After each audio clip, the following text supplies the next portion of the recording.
Hello and welcome. मैं हूं पराग और इस समय हमारे साथ है national award winning lyricist, writer, actor और लेखक स्वानंद किरकिरे।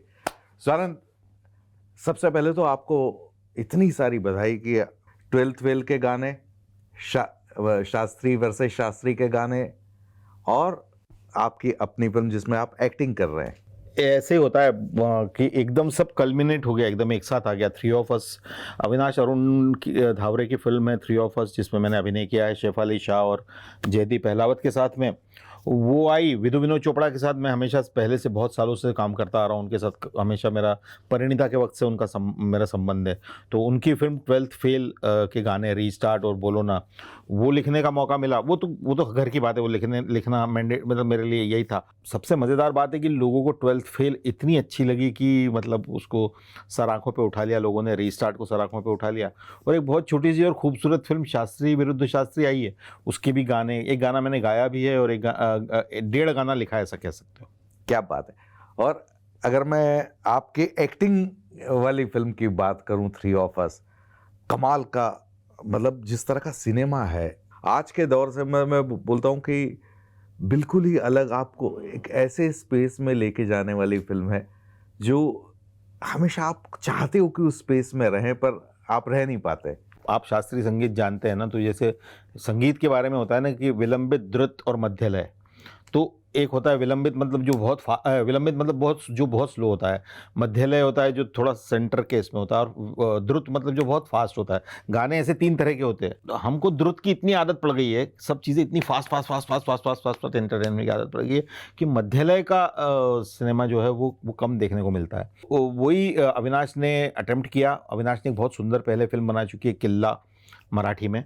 और उसके बाद उन्होंने पाताल लोक बनाया है, पाताल लोक, और स्कूल ऑफ लाइज करके एक शो उनका और है, वो भी बनाया है। अविनाश ने जब ये फिल्म की स्क्रिप्ट मुझे पढ़ने को दी थी, उसी समय मैं समझ गया था कि ये बहुत सोलफुल मामला है। अविनाश सिर्फ एक्टरों के जरिए कहानी नहीं सुनाते हैं, वो कैमरा के जरिए भी कहानी सुनाते हैं। कैमरा उनका बहुत बड़ा एक्टर है। उनकी फिल्मों का एक बड़ा किरदार कैमरा है और एक बड़ा किरदार लोकेशन है। तो वो कोंकण की ऐसी ऐसी जगहों पे हमको लेके गए जहाँ पे ये शूटिंग हुई है कि आज आप जब फिल्म देखेंगे तो आपको पता चलेगा कि हर जगह बोलती है, हर हर हर हर हर बीच पे कुछ आपको मिलता है। तो ये फिल्म है, ये सिनेमा हिंदुस्तानी सिनेमा से थोड़ा गायब सा होने लगा था, लेकिन अविनाश अरुण जैसे कुछ लोग या मैच बॉक्स फिल्म्स जिन्होंने इसको प्रोड्यूस किया, थोड़ा करेजियस लोग हैं, उन्होंने ये रिस्क उठाया और हमको भर भर के प्यार मिल रहा है फिल्म के लिए। और सबसे बड़ी बात, जैसे आपने कहा कि कैमरा भी कैरेक्टर है, 3 लोग जो आपकी स्क्रीन पर हैं, चौथा वो जो बोल नहीं रहा है, और 3 लोगों को भी कम से कम बोलना है। बिल्कुल, it's very difficult, but the situation is so poignant कि वो अपने बचपन के प्यार से मिलने गई है। अच्छा, मेरे साथ दोनों एक्टर थे, वो मतलब स्टॉलवर्ड्स है। शेफाली शाह कमाल की एक्ट्रेस है, मतलब उनकी एक्टिंग चलते सीन में वाह निकल जाए आपसे, इतनी अच्छी एक्टिंग करती है। जयदीप भी बिल्कुल अपने कैरेक्टर से बिल्कुल अलग उन्होंने ये कैरेक्टर को निभाया है। और हम, लेकिन उसमें ये था कि जो कहानी है उसमें जो उसका जो कॉन्फ्लिक्ट है वो इतना बड़ा है कि वो बोलने की ज़रूरत ही नहीं पड़ती। और अविनाश ऐसे डायरेक्टर है कि वो आँखों की भाषा भी लोगों के सामने दिखा रहे हैं। वो जेस्चर, पोस्चर, वो बॉडी लैंग्वेज से भी आपकी चीज़ें हो रही है। तो करने में बहुत ही ज़्यादा मज़ा आया। मतलब ऐसा एज एन एक्टर ऐसा चरित्र करने को मिलना जो मैंने किया है दीपंकर का, वो बहुत ही लक की बात है, अच्छे लक की बात है। और इसमें मतलब आप नेशनल स्कूल ऑफ ड्रामा से हैं, आप इतने समय से काम कर रहे हैं, इस कैरेक्टर को इस स्पेस पे डिजाइन करना भी तो एक बड़ा डिफिकल्ट प्रोसेस। बहुत बड़ी मजेदार बात है उस कैरेक्टर की। ये कैरेक्टर जिन लोगों ने फिल्म देखी है और जो देखेंगे उनको, जयदीप का कैरेक्टर जो है वो कविता लिखने वाला, नॉवेल लिखने वाला आदमी है जो बैंक में नौकरी करता है। और मैं एक इंश्योरेंस एजेंट का रोल किया जिसको कविता का क नहीं समझ में आता, गाने का ग नहीं समझ में आता, जो मेरे चरित्र के बहुत विपरीत है। तो वो एक मेरे को बहुत एक्साइटिंग चीज़ लग रही थी, क्योंकि मेरी हमेशा उन लोगों के प्रति बहुत एम्पैथी रही, क्योंकि हम लोग तो गा लेते हैं क्योंकि हमको गॉड्स गिफ्ट है, मिल गया है, भगवान ने दे दिया है, और कविता का भी कुछ एक गिफ्ट मिल गया है तो कर लेते हैं। लेकिन जो लोग सच में करना चाहते हैं और कर नहीं पाते, और ऐसे बहुत लोगों को मैं जानता हूँ, उनके लिए मुझे मेरे दिल में बहुत प्यार है। क्योंकि ऐसा लगता है कि यार कभी कभी जैसे मैं स्पोर्ट्स में अच्छा नहीं हूँ, मैं कोशिश भी करूँ तो भी मैं अच्छा खेल नहीं सकता। और जब मैं तो ऐसे कुछ लोग होते हैं जो कितना भी कोशिश करें उनको गाने का अंग नहीं होता, तो मुझे उनके लिए बहुत सिंपैथी है, तो मुझे वो बहुत अच्छा लगा। और दूसरा, मेरे कैरेक्टर को कॉन्फ्लिक्ट है।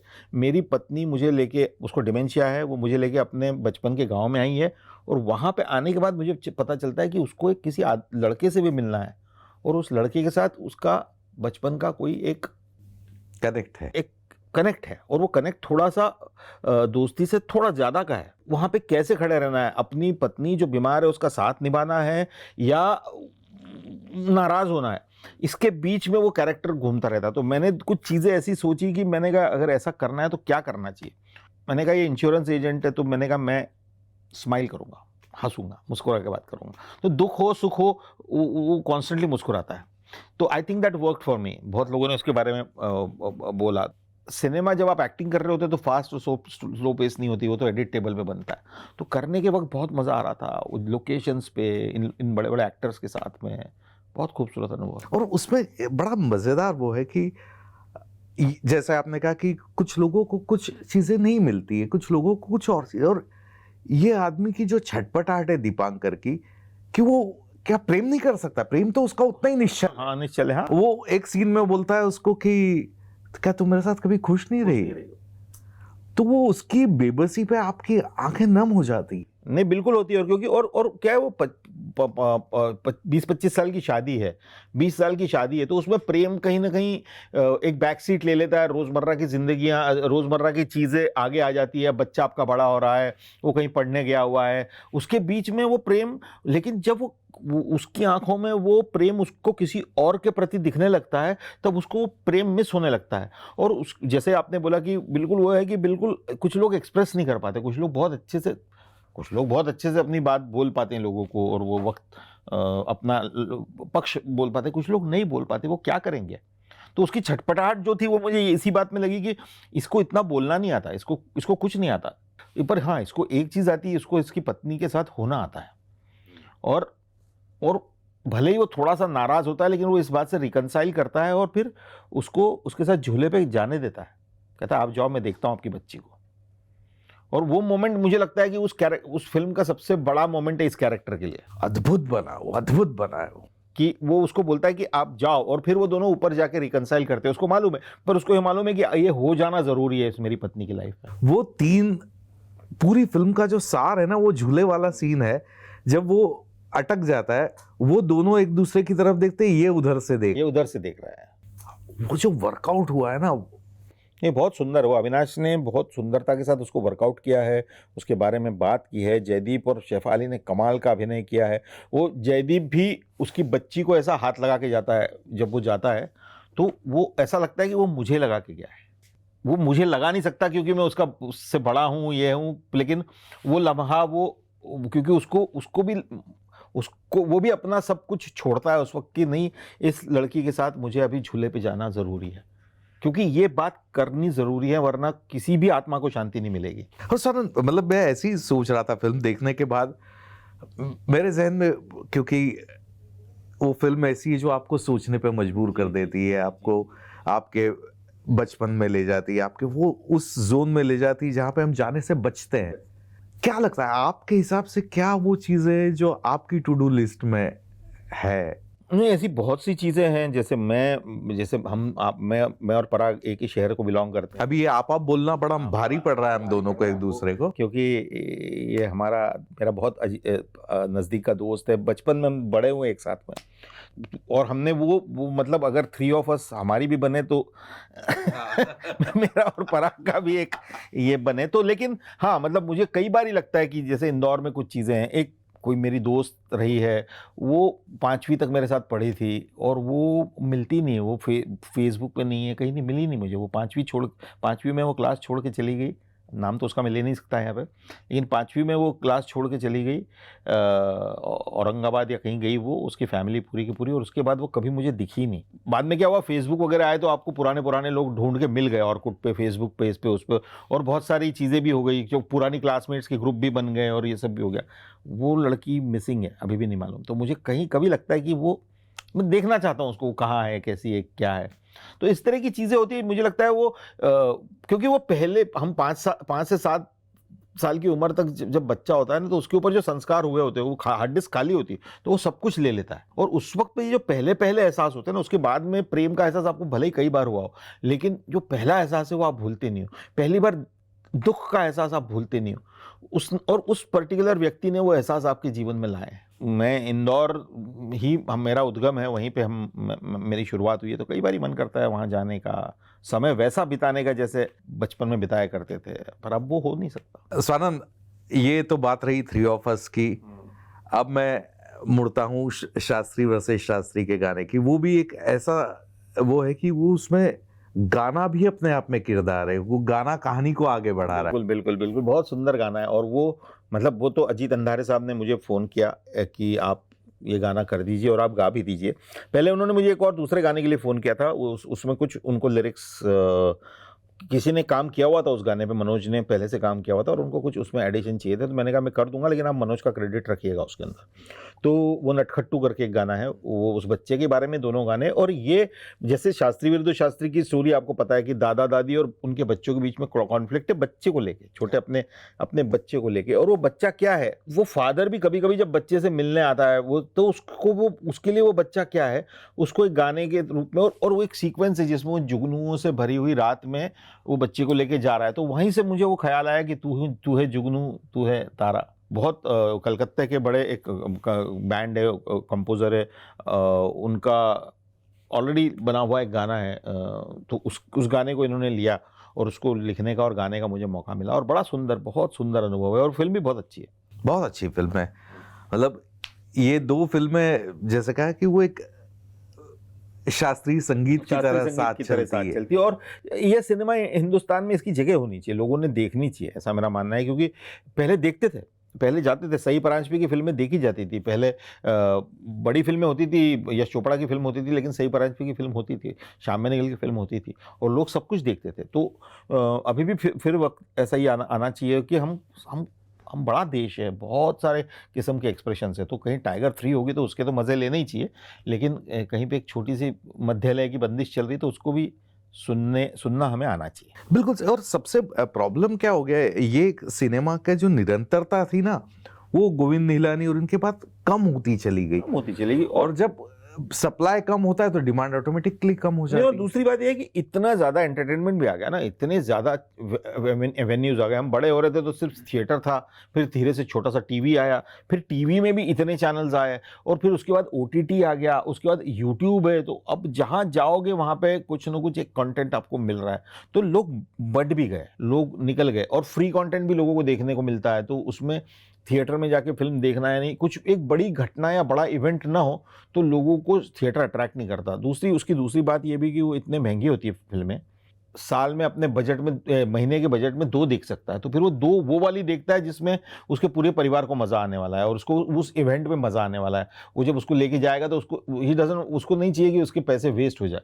तो उस चक्कर में क्या हुआ है कि वो थोड़ी सी थिएट्रिकल सी चीज़ें दूर हुई है, और उसमें मुझे कोई बुराई नहीं लगती, पर मुझे लगता है कि अभी कर रहे हैं हम लोग, इंडस्ट्री की तरफ से भी प्रयास चल रहे हैं कि एक टिकट पे एक टिकट फ्री देते हैं, कम पैसे में टिकट दे रहे हैं। ये सब करने से देखना फिल्में फिर चलने लग जाएंगी। रीस्टार्ट, क्या बात है। रीस्टार्ट का वो गाना याद है, वो रीस्टार्ट मतलब 12th फेल का, या 12th फेल का वो गाना, जिसमें वो प्यार का गाना है, जो बहुत ही सुंदर है। उसकी कहानी है कि वो एक किसी और फिल्म के लिए हमने आज से 10 साल पहले विनोद चोपड़ा जी के लिए बनाया था। वो फिल्म बनी नहीं, मैंने और शांतनु ने बनाया था, लिरिक्स अलग थे, लेकिन वो गाने की ट्यून विनोद सर ने वो ट्यून बिठा के रखी थी। बोले यार वो एक ट्यून है, मेरे को करना है, तो 10 साल पुरानी ट्यून निकाल के लाए। क्या बात। और फिर उसको हमने फिर से बनाया, मैंने और शांतनु ने, और वो शांतनु मोहित्रा, स्वानंद किरकिरे, वो परिणीता, और वो हम उसके बाद का वो सिग्नेचर है वो। हाँ। मतलब इसलिए Vinod Chopra is a great director, क्योंकि वो मेधा शंकर जिस तरह का किरदार निभा रही थी ना, ये गाना उस पे इतना करेक्ट बैठता है, बहुत सुंदर जाता है। इस पेस, इस रिदम और इस लिरिक्स का गाना ही उसको चल सकता था। ओल्ड स्कूल है ना, विनोद चोपड़ा साहब, ये लोग जो है ना, ये पुराने स्कूल के लोग हैं, और गाने, सिनेमा में गाने का क्या जगह है ये इनसे अच्छा किसी को नहीं मालूम। मतलब 1942 लव स्टोरी से लेके गाने बनाते आ रहे हो, परिंदा, हिंदुस्तान के सबसे कल्ट गाने उन लोगों ने बनाए हुए हैं। गाने के शौकीन, हमारे नई जनरेशन में क्या होता है कि फिल्म मेकर्स को गाने का उतना शौक ही नहीं होता। विनोद गाने फिल्म में इस्तेमाल करने के पहले 100 बार जब बन रहे होते तभी उसको इतना एंजॉय कर रहे होते कि आहा हो रहा होता है। तो उसके बीच में गाना सब आर्टिस्ट को भी मजा आता है बनाने में, लिखने वाले को भी लगता है कि यार विनोद की वाह वाह लेनी मेरे को, कैसे भी करके विनोद चोपड़ा को खुश करना है आज मेरे को, क्योंकि वो वाह वाह देता है। जब आप अच्छी लाइन लिख के ले जाते हो या कोई अच्छी बात कहते हो तो कहते हैं यार यारा तूने कमाल कर दिया, उठ के गले लगाता है, यार तूने आज मेरे को शैलेंद्र की याद दिला दी, वो वहाँ तक ले जाना, वहाँ तक जाना चाहिए गाना। तो उस तरह के लोग होते हैं ना, तो मुझे लगता है कि हम गाने जब बनाते हैं और तो मैं खुशनसीब हूँ, मुझे विनोद चोपड़ा के साथ काम करने को मिलता है, क्योंकि ये रिदम का गाना, ये मेलोडी कोई और कैसे इस्तेमाल करेगा, नहीं कर पाएगा। वो विनोद चोपड़ा ही है जिनको इस फिल्म में 12th फेल जैसी फिल्म में ये मेलोडी इस्तेमाल करने का मन किया और उन्होंने की। क्या बिल्कुल सही बात है। तो स्वानंद, ये सारा अभी तीन फिल्में आपके नाम पे चल ही रही है, अब आगे क्या होने वाला है, किस तरह से? नहीं चल रहा है, अभी भी गाने लिखने का काम तो चल रहा है, क्योंकि वो मुझसे बहुत प्रेम है। तो मैं अभी रोहित के लिए सिंघम 3 में कुछ गाने कर रहा हूँ। अभिषेक कपूर, जिनके साथ मैं कई सालों से काम करता आ रहा हूँ, अभिषेक कपूर गट्टू, जिनके साथ मैंने काय पोछे की थी, फिर फितूर की थी, तो उनके साथ उनकी फिल्मों के कुछ गाने लिख रहा हूँ। उसके अलावा मैंने एक शो लिखा है जो एक OTT प्लेटफॉर्म पे बहुत जल्दी आएगा, तो मैं अभिनय भी कर रहा हूँ, वो भी म्यूजिकल है। तो उसके बारे में अभी ज़्यादा नहीं बता पाऊंगा, क्योंकि पर ये है, पर वो बहुत मज़ेदार एक शो बना है और उसमें मैंने अभिनय भी किया है, लिखा भी है उसको, गाने भी गा रहा हूँ। अभी इतना काफ़ी है। और उसके अलावा फिर जो पहला सपना था ज़िंदगी का, वो पूरा करने की कोशिश करूँगा, फिल्म बनाने की, तो उसकी तरफ काम कर रहा हूँ।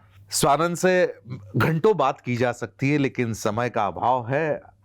स्वानंद, बहुत बहुत शुक्रिया, आपका धन्यवाद, और उम्मीद करता हूँ कि आने वाले समय में जैसे जैसे आपका काम आएगा, हमारी मुलाकातें यहीं पर होगी और हमारे चाहने वाले, आपके चाहने वाले जो हैं, आपका काम देख पाए जल्दी। Thank you very much.